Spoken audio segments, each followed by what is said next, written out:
Hello students, welcome to my channel. Solve करेंगे 7.1 question number 6 का second part. Name the type of quadrilateral formed if any by the following points. तो यहाँ पर हमें 4 pair of points दिए गए हैं। इनको चेक करना है कि क्या ये किसी टाइप का क्वाड्रिलेटरल फॉर्म कर रहे हैं या नहीं। तो उसके लिए हमें इनके बीच की डिस्टेंस फाइंड करनी है with the help of distance formula. और अगर किन्हीं दो साइड या दो पॉइंट्स की डिस्टेंस इक्वल या सेम आती है तो हम बोलेंगे कि यहाँ पर किसी टाइप का क्वाड्रिलेटरल फॉर्म हो रहा है।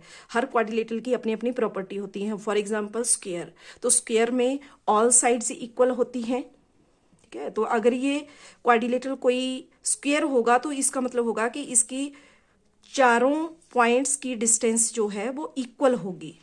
ठीक है, और इसके डायगोनल्स भी इक्वल होंगे।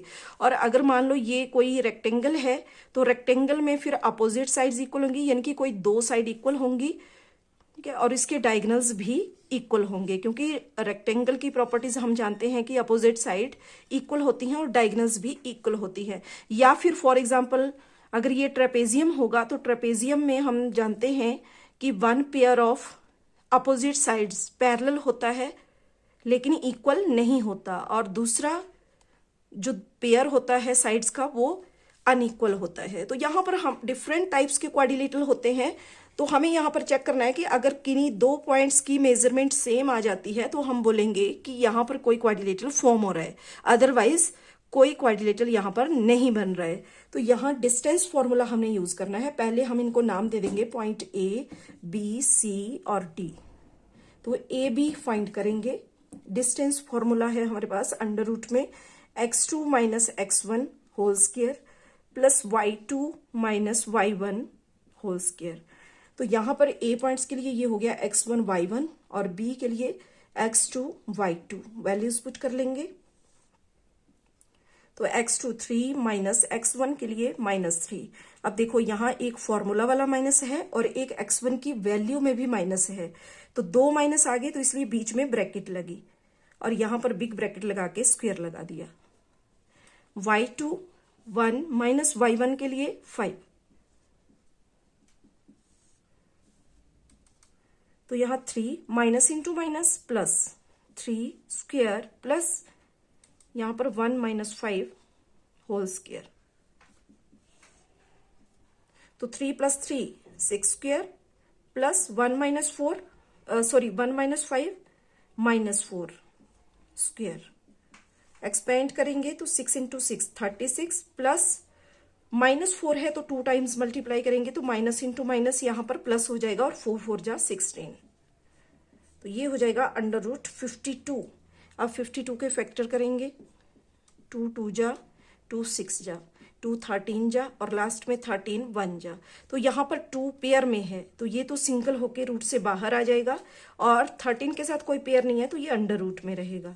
तो बोलने का मतलब है कि ए बी की वैल्यू हो गई यहाँ पर 2 अंडर रूट 13।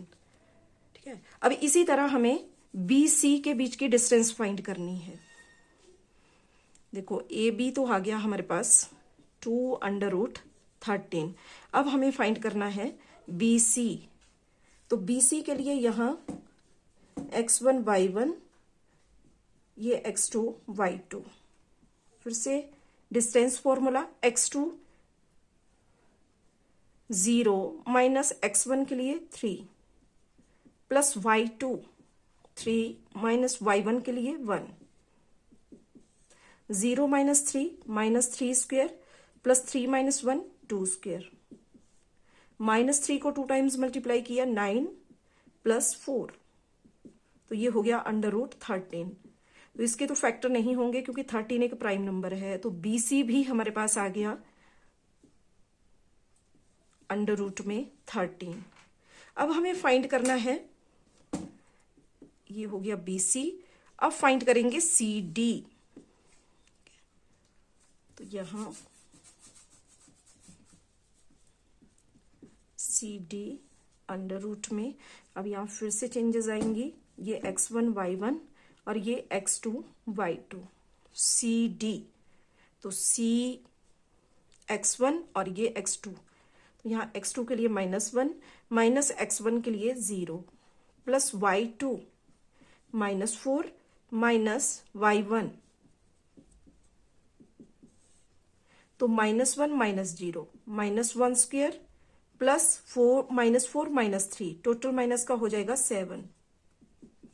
तो -1 को 2 टाइम्स मल्टीप्लाई करेंगे +1 हो जाएगा, और यहाँ 7 -7 को करेंगे तो +49।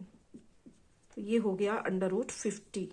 फैक्टर कर लेंगे, 2 2 जा 2 5 जा, यहाँ 5 5 जा और लास्ट में 5 बन जा। तो 5 यहाँ पर पेयर में है तो 5 आ गया बाहर और रूट में रह जाएगा 2।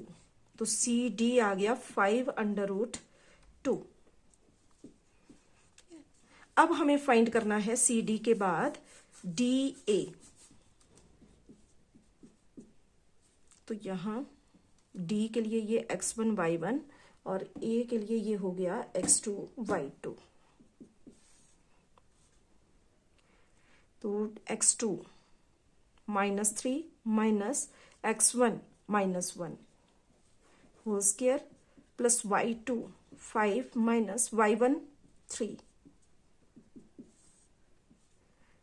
तो यहाँ -3 minus into minus +1 whole square plus 5 - 3 2 square, -3 + 1 -2 square plus यहाँ पर 2 स्क्वायर। तो इसको एक्सपेंड करेंगे तो +4 और यहां पर भी +4। ये हो गया यहाँ, सॉरी यहां पर चेक करेंगे DA के लिए x2 था हमारे पास -3 और x1 है -1।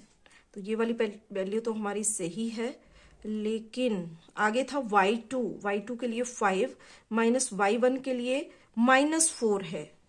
तो यहां पर ध्यान देंगे -4 आएगा, ठीक है। तो यहां फिर 5 माइनस इंटू माइनस हो जाएगा यहाँ +4, ठीक है। फिर यहां बनेगा 9 स्क्वायर, करेक्ट करेंगे और 9 स्क्वायर के लिए यहां हो जाएगा 81, ठीक है। यहां पर हमने y1 की वैल्यू गलत ले ली थी, तो y1 के लिए यहां पर -4 है।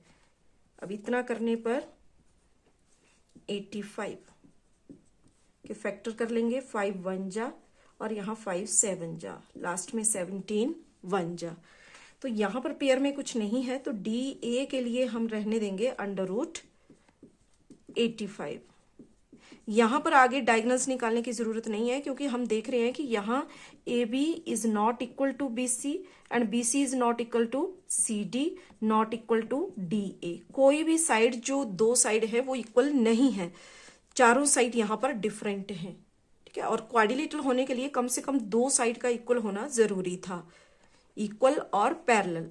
तो यहाँ पर देखो हम बोल सकते हैं कि given pair of points do not form any kind of quadrilateral,